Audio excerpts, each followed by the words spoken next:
Je sais pas trop comment faire l'intro de ces vidéos. Du coup, on va faire appel à Google. Ok Google, c'est quoi le TOEIC?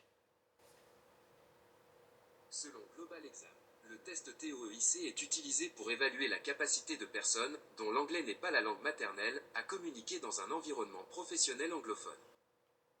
Bon, ça, c'est la définition de Google du TOEIC. Et je suis en train de le passer. Salut tout le monde, aujourd'hui, comme vous avez pu le comprendre, on va parler du TOEIC. En septembre dernier, j'ai fini mon école d'ingénieur, et pour finir de valider mon diplôme, il faut avoir un niveau de TOEIC de 785 points. Sauf que moi, j'ai pas réussi à avoir ce score-là, j'ai environ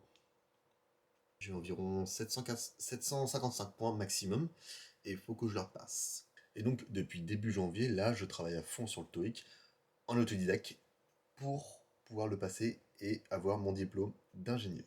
Et pour ça, j'utilise des bouquins.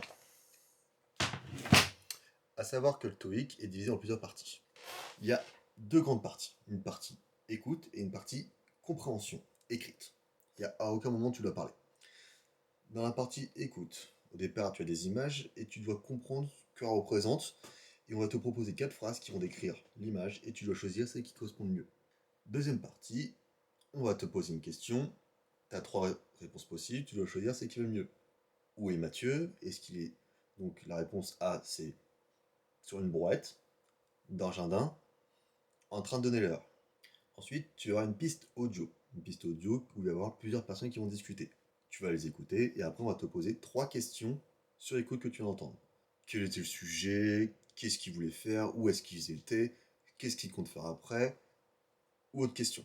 Peu importe. Quatrième partie. Là, c'est une seule personne qui va te parler et tu vas avoir des questions similaires à la partie juste avant.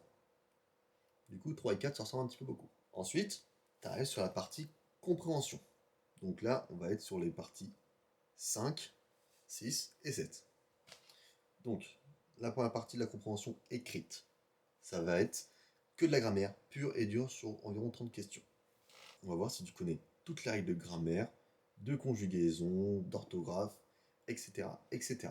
Deuxième partie, là tu vas avoir des textes à trous et tu vas devoir les compléter selon le sens, selon le vocabulaire, selon l'orthographe. Ça va beaucoup se ressembler à la partie 5, mais dans des textes. Partie 7. La dernière partie, c'est la compréhension de documents. Tu vas commencer avec un document, tu vas avoir des questions derrière. Ensuite, ça va être 2 documents, et enfin 3 documents à comprendre pour répondre à 4 ou 5 questions en général. Ça dure environ 2 heures. Tu as 200 questions, 100 questions par partie, donc 100 questions pour la partie écoute, 100 questions pour la partie écrite.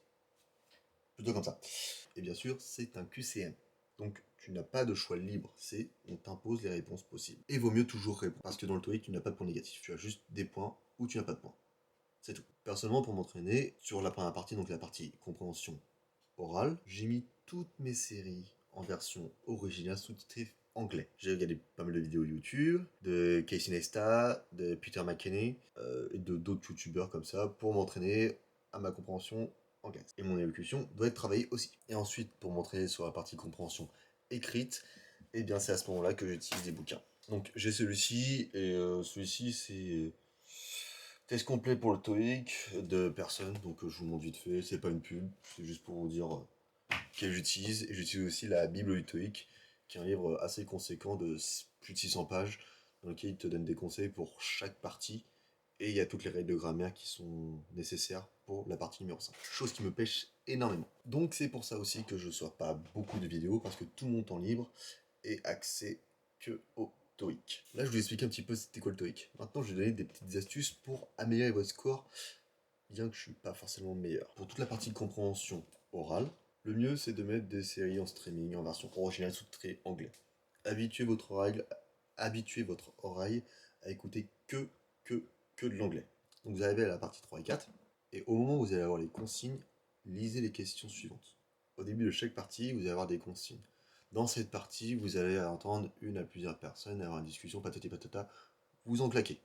Vous savez déjà comment ça va se passer, vous laissez ça de côté et vous lisez les questions. Donc pendant que la piste audio va vous dire les consignes, vous lisez les questions.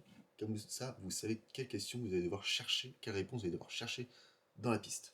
Vous entendez la piste audio, et pendant que vous entendez la piste audio, répondez directement aux questions. Dès que vous avez une réponse, vous cochez, et ainsi de suite. Et lorsque vous avez fini de cocher, vous avez déjà répondu aux questions. Et à la fin de la piste audio, on va dire question numéro 1, tatati tatata. Question numéro 2, tatati tatata. Et pendant qu'on va vous poser les questions 1, 2 et 3, lisez les questions 4, 5, 6. Tout le temps décalé. Donc vous faites ça pour la partie 3 et 4. Après, pour la partie 5, si j'avais un tips, je l'aurais utilisé, j'aurais mon TOEIC. Donc ça, j'en ai pas.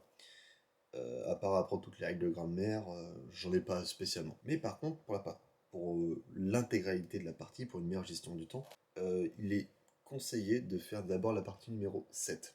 Pourquoi? Parce que la partie numéro 7, c'est que de la compréhension de documents. Ça demande beaucoup d'énergie et beaucoup de concentration. Et lorsque vous arrivez à la partie numéro 7, si vous avez tout fait dans l'ordre, donc vous avez fait 5 et 6 et ensuite 7, bah vous avez utilisé pas mal d'énergie, ne serait-ce que pour répondre aux questions de la partie 5 et 6. Donc quand vous arrivez tout à la fin de la partie 7, où vous avez 3 documents à comprendre, alors que ça fait plus de 1h30 que vous êtes que sur l'anglais pur et dur, c'est compliqué. Donc il vaut mieux commencer par la partie numéro 7 et ensuite revenir sur la partie numéro 5. Parce que la partie numéro 5, c'est que tu sais pas, t'avances. T'avances. Alors que la partie numéro 7, il y a beaucoup plus de compréhension. Ça demande plus d'énergie et beaucoup plus de temps. J'espère que cette vidéo vous aura plu. Ça sort un petit peu de ce que j'ai l'habitude de faire sur... de ce que j'ai l'habitude de... J'ai sorti 3 ou 4 vidéos sur les animés, c'est pas une habitude. Mais bon. Ça sort un petit peu de ce que je fais habituellement. Si vous aimez un petit peu ce genre de format, n'hésitez pas à me le dire. Je vous parlerai d'autres choses. Et sur ce, prenez soin de vous, prenez soin des autres. Et je vous dis à la prochaine. Ciao!